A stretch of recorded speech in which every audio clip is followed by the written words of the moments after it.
balik hati bertetap bak kebaikan tabe-tabe beroh dalam kehidupan dan tinggal Tunku Radhi Maulana Akbar.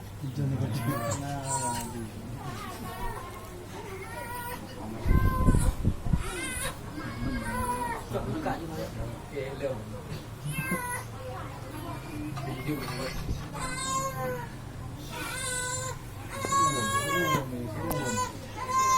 Umi.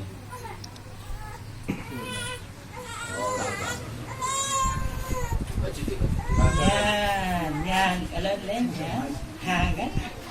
Nyo aki manok. Jadi kita nyo orang agam.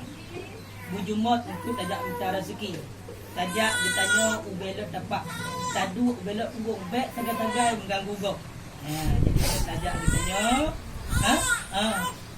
tajak kita nyo watai urang tajak minta rezeki. Boleh tajak bertempat kebaikan buku tubuh untuk tajak bertempat kebaikan.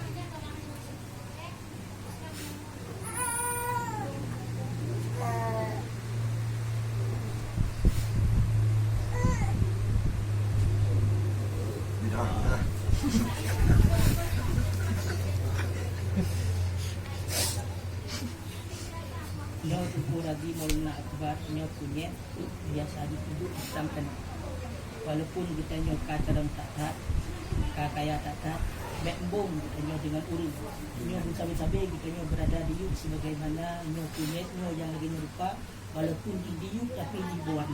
Jadi kita nyo bersombong sabi-sabi dalam keadaan rendah hati tawaduk dan tawakal kepada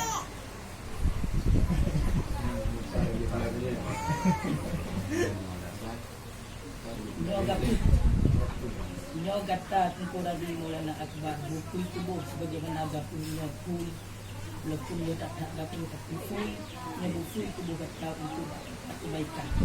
Waktu tu waktu azan kaitan dengan waktu azan langsung dijak bak kita sembahyang. Bekle buku kasih. Nanti sebagaimana gapu nyo putih nyo buku kasih gata.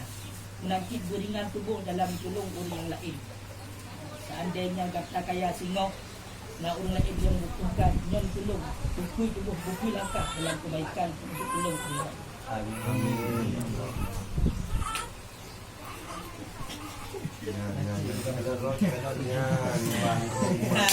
Nyo Tunku Radhi Maulana Akbar nyo ke diri kata yang buat tubuh bak cermennya sebagaimana nyo cermennya telur kata menanti singo data Tunku Radhi Maulana Akbar nyo busering talung pro bak kaca bek gaduh talung dia lain.